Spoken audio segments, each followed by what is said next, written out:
Video about the second cat phase in A7s and how my party handles it. And let me just position everything so that it looks like what happens right after Hammerfall. Okay. So right after the Hammerfall or merry-go-rounds, it kind of looks like this. Boss is right here, party is in the corner, and at this point we're going to expect a couple of sizzle sparks and then a sizzle beam. What we want to do with the sizzle beam, and I'll indicate that with this circle right here, we'll take the sizzle beam into the wall. Either this wall or that wall. It shouldn't matter. It's up to the DPS, whoever gets targeted. It will target a DPS.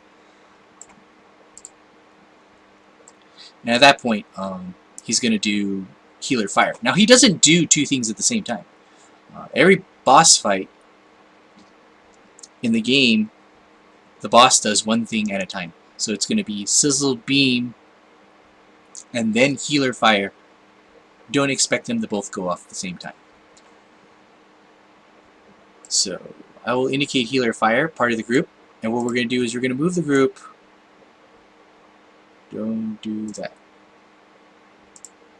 We're going to move the group over here, and then healer fire is going to move over here. Let's just assume those both happened at the same time, though. The party moved and the healer fire moved both at the same time. And while after healer fire goes off, we can expect the cat to spawn. We can expect the cat to spawn. Ooh, it's hard to say. Sometimes he spawns over here, sometimes over here, and sometimes over here. In which case, if he spawns over here, he's going to try to run across. And the DPS won't be able to attack him because the healer fire is there. So you'll have to plan for that accordingly. If the healer fire has to move, he can move over here, or he can move over here, ideally, so that he can stay within range of the rest of the party.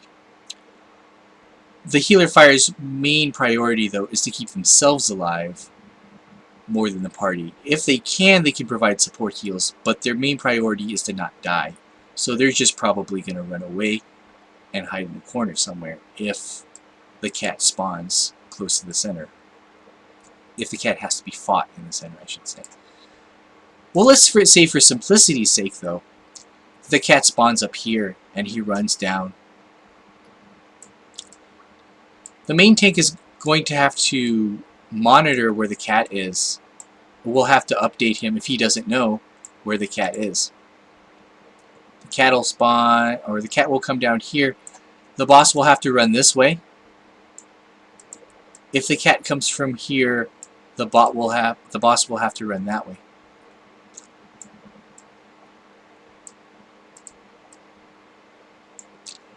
Let's assume that the cat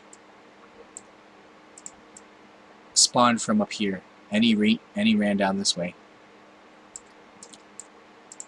So we're moving the boss. We want to move the boss not too far, so the party can make a quick transition from DPSing the heart to the boss. So now we're gonna see the heart spawn. The cat is gonna meow first and cast the heart. The heart is casted. The party DPS is the heart. I don't really need this thing right here. I could make this bigger.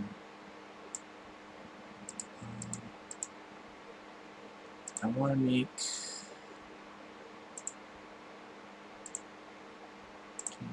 There we go. That's slightly easier to read. I'm going to change these. Ooh, that's nice. Okay. So the party's DPS the heart. Let's assume that the heart is dead now. The party can make that quick transition to the boss and start DPSing the boss. Now, right about now, we're going to expect the... No. We're going to expect the sizzle beam. So sizzle beam is going to come out. It's going to be that big. We're going to indicate it with that. And maybe I can do white. Sizzle beam. Oh, that's cool. How about that? No. No. Nope. Too big. Yes! There you go. So there's the sizzle beam. Oh, I've done it. You're going to want to move the party out of the way. So when sizzle beam goes off, the party's going to need to move out of there and move to the side. This is just raid awareness.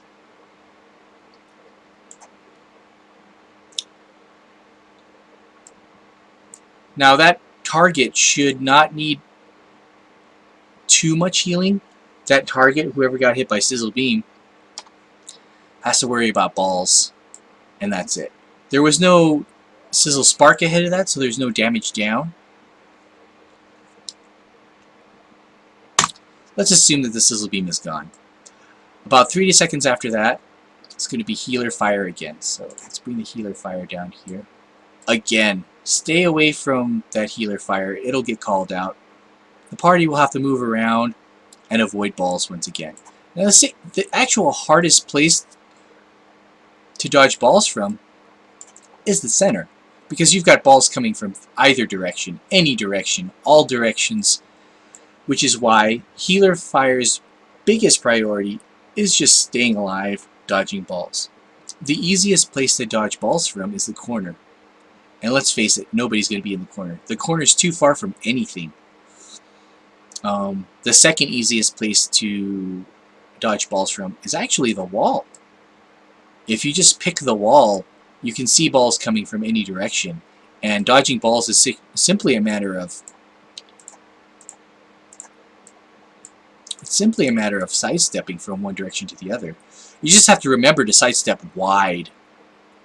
Sidestepping a short distance sometimes won't get you out of the way. Sometimes you have to sidestep wide.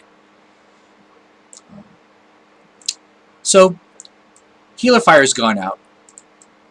And if not at the same time as healer fire, the heart should have spawned. So if you were monitoring where the cat was, we'll know exactly where the heart is going to spawn. Let's just say that the heart spawned over here. Let's say for simplicity that the heart spawned right here. And the party is DPSing it now. The boss is going to need to move here. You could run to the corner, but it's better to move to the edge of the circle and stay close to the edge of the circle. Now, as soon as the party engages the heart, there should be a sizzle spark going out. It goes out approximately 3 seconds after the healer fire, and it's 3 sizzle sparks in a row. So we'll see the first sizzle spark when the party engages the heart. The second sizzle spark after the heart is dead. And then the third sizzle spark indicates the end of the phase.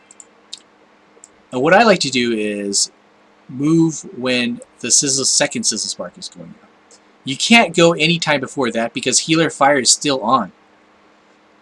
Okay, and typically a visual cue would be the second sizzle spark. When the second sizzle spark has gone off, then we can move. We can move the boss, and the party can move back in. And that's pretty much the end of the phase, right there. If you want to see what happens next, please see my next video. Thanks.